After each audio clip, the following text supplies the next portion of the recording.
Do you suppose Adam is going to have this huge long line of people that want to talk to him when you get to heaven? Hey, I'm Doug Hamp. This is Bible Buzz number 21. We're looking at the question of why did Adam eat from the tree of the knowledge of good and evil? My goodness, talk about one of the biggest what are you doing of all time, right? I mean, if Adam had just listened to what God had said to do, don't eat from the tree that's in the middle of the garden. You can eat anything else you want, Adam. Everything is available to you, but don't eat from this tree. Now, why did God do that? Well, I discussed that in Bible Buzz number 2 of who actually created evil.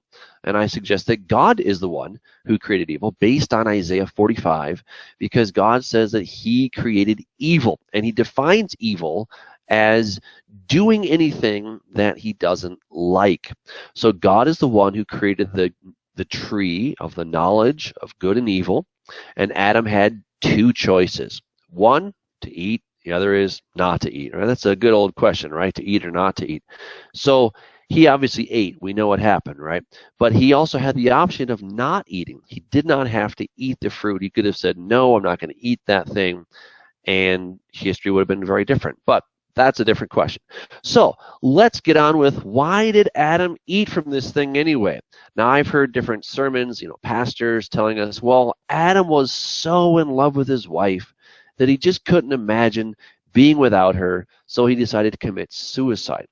I think that is completely wrong, and I'll show you why. All right, let's jump into the text. We will take a look at this thing, and we'll see if we can't figure this out.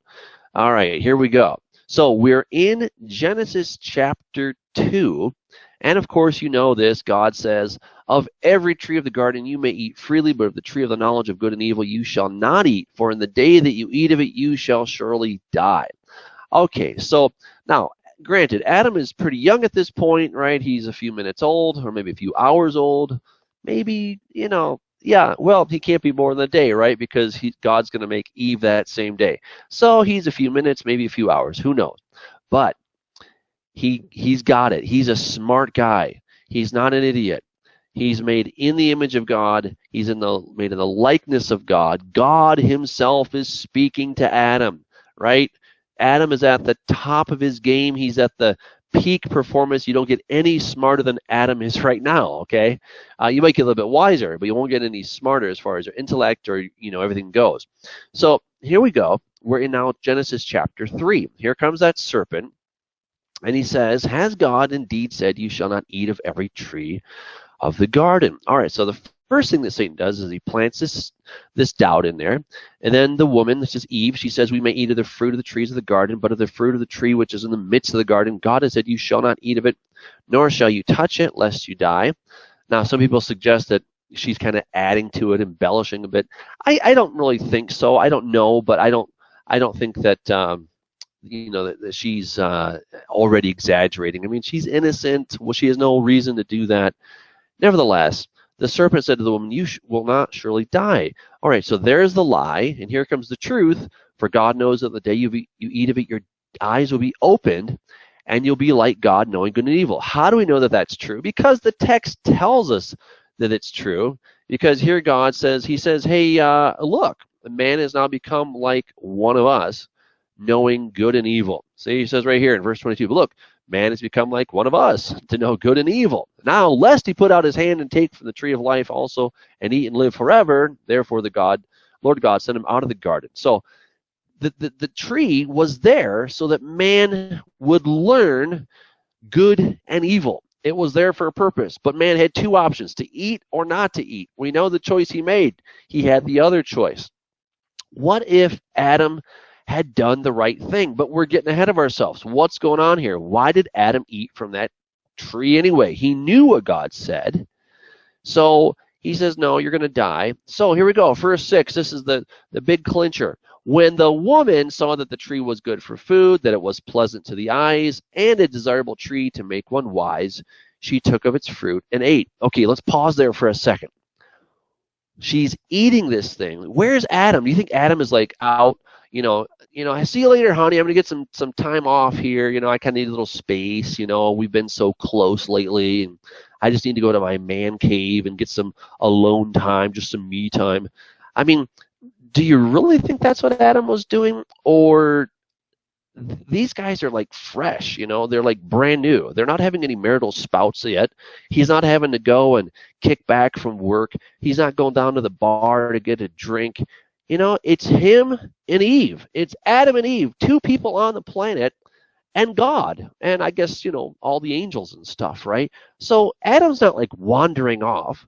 Here's this person that's been plucked out of his own rib, and he's like, whoa, this is woman, right? Chava, right? Or Isha. Isha is the word for woman there. And, he's like, she's bone of my bone and flesh of my flesh, right? So if ever there was a good marriage, this is it. They're like one. They're united. They're not going to be like parting ways and taking a break from each other. And, hey, I'll go on this side of the garden. You go on that side of the garden. You wouldn't do that, would you? If you went on a date, would you like say, well, I'm going to go on this side of the park. You go on that side of the park, and we'll meet back at the other side. No, you're going to be together. And guess what? That's exactly what the text tells us. It says that Adam was with his wife. It says it right there in our text that we were just looking at. So, why some people come up with these different ideas as to where Adam was, I don't know. But that's beside the point. She says she also gave to her husband with her. See that? With her, and he ate. So it says, Vatiten gam leisha ima. Okay, so, and it says, and she gave also to her man, that's Adam, with her. Okay, so Adam is with Eve at this point. Adam is not on the other side of the garden. Oh no, Eve, don't do it. No, it's nothing like that. And then he comes along and says, well, I better eat this too because I'm so in love with you. I just couldn't, stand the thought about being with you, Eve. It's not that at all, you guys. In fact, it's a lot worse. See, here's Eve, okay, and here's Adam, right? And Eve is like, Eve, I'm like looking backwards. So Eve, she's looking at the tree, and she's like, it looks yummy. All right, and here's Adam. Hey, I wonder what's going to happen. God said you can't eat from this thing, you're going to die, right? So Eve takes from the tree, and she goes, chomp, right? She eats this thing, and guess what? Nothing happens, right? Nothing happens. Adam's like, hey, this is interesting. Maybe I could do that because, she just ate and nothing happened. You see, the reality is that Adam was being a scoundrel at this point, and he was letting his wife be the guinea pig. He was letting her be the canary in the coal mine. Hey, let's see what's going to happen. Let's see if anything happens. I'm going to let Eve kind of try this out, and if nothing happens to her, then maybe I'll give it a try. What do you think about that? Well, how do I know that? How do I know that nothing happened to Eve? Because the text tells me. The text tells me that nothing happened until Adam took a crunch of that fruit, whatever that fruit was. Now notice it says, she also gave to her husband with her, and he ate. Then, or and is the actual Hebrew, but it says, and the eyes of both of them were open, and they knew that they were naked, and they sewed fig leaves together and made themselves coverings.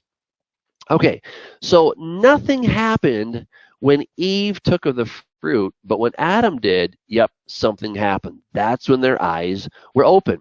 Okay, now go with me. We've got to check this out in Numbers chapter 30. Numbers chapter 30 is where the answer lies. Because what was the solution? Okay, Numbers chapter 30 is all about vows. And you may say, no, wait a second. This is like much later. This is all like Mount Sinai kind of stuff. But wait a second. God's word is eternal. It says, forever your word is established in heaven. Forever. Okay, so God's word doesn't change. So what is true is always true.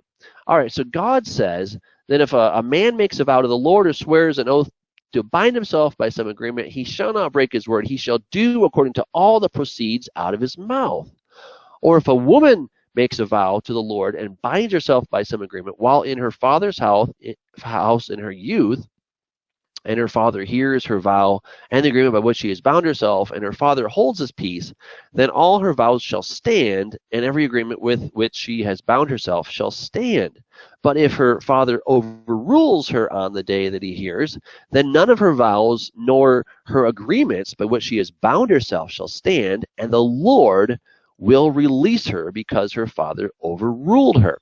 Okay, so the same thing is true of a man taking a woman or a woman here taking a man, if indeed she takes a husband, okay, while bound by her vows or by a rash utterance from her lips by which she has bound herself, and if her husband hears it and makes no response to her on the day when he hears it, then her vow shall stand, and her agreements by which she bound herself shall stand. But if her husband overrules her on the day that he hears it, he shall make void her vow which she took, and what she uttered with her lips by which she bound herself, and the Lord will release her. You see that? And the Lord will release her. And then we see it again, and it says that the Lord will release her. There you have it, 3 times that the man, whoever's in charge, whoever has authority over this woman, whether it's her father or her husband, that's why the man is a covering to the woman. You see, that's why Adam is a covering to the woman. He's a covering to Eve. So what is he supposed to do? And it says if her husband makes no response, whatever to her from day to day, then he confirms all her vows, all the agreements that bind her. He confirms them because he made no response on the day that he heard. So imagine again, here we've got Eve and we've got Adam. Eve takes a bite, yummy. And then Adam's like, uh-oh, wait a second. That wasn't a good idea. Eve, we shouldn't have done that. I'm not going to take a bite of that thing. And I'm, maybe I don't know all the rules at this point, but I can raise my hand and I can ask the Father, hey, what do I do, Dad? And he'll tell you, right? He could have, God would have told Adam the answer. Here's what you do, son. You just have to disavow it, and I will release her. Okay? So Adam could have been the covering for his wife. Instead, what does he do? He lets her be the guinea pig, the canary in the coal mine, and he basically throws her under the bus, right? Because what happens later is God comes walking along. Hey, Adam, where are you? He doesn't ask, hey, Eve, what's going on? No, he comes to Adam, where are you? And what does Adam do? He throws his wife under the bus, right? Again, there's 2 people on the planet, you guys. 2 people. Adam and Eve. There's nobody else. Nobody else. So Adam, instead of being a covering for his wife, he says, well, the woman that you gave me, she gave me the fruit and I ate, right? So basically he's saying it's the woman's fault and it's your fault, God, for giving her to me. So it's like a double whammy. Right? He's really embarrassing his wife. He's not being a covering for her, and he's blaming it all on her. But the point here is that we are to be a covering for our wife. That's what we're supposed to do. That was God's intention, and that's what Adam did not do. So let's learn from Adam's mistake and not repeat it. So why did he eat from this? Because he was letting her be the guinea pig. He wanted to see what's going to happen. Is she going to die? She eats of it. She doesn't die. Maybe I'll try it too. Maybe God isn't being honest with me. Maybe God isn't being legit. And you see, this really is at the basis of the whole kingdom of heaven thing, is do we trust God? Is he telling us the truth, or is he holding out on us? And really, every time that we don't trust the Lord, what we're saying is, I don't trust you, God. I know I should, but I don't. And I'm going to do things my own way. I'm going to take it into my own hands. I'm going to make sure that I succeed based on my efforts. And if I don't succeed for some reason, it's because of my wife, or it's because of my mother, because of my sister, maybe it's because of my father or my brother, or that bad boss I had, or that mean teacher I had in 3rd grade, or whatever the reason. It was the kid down the street. There's so many reasons that we use to blame somebody else, to shift the blame to somebody else. But what we read in Numbers is that the man needs to take responsibility. And that's part of being a man, is actually taking responsibility and not brushing it off on somebody else. I know it's easy to do. I've been there. I've done that. We don't want to do that anymore. We want to be men. We want to stand. We want to be strong, and we want to take responsibility for our lives, because that's what God has for us. So I hope that helps you understand why Adam ate from that fruit, is because he had some little kind of doubts about God. He knew what God said. Eve was a little bit, she doesn't quite so tuned in, but Adam knew, but he was just checking to see, well, maybe God isn't quite being legit with me. And when nothing happened to Eve, that's when he decided to take a bite. And that's when their eyes are open. And of course, from there on, he blames his poor wife. So there you have it. That's when the whole soap opera got started. We will continue with more Bible Buzzes next time. If you have any questions,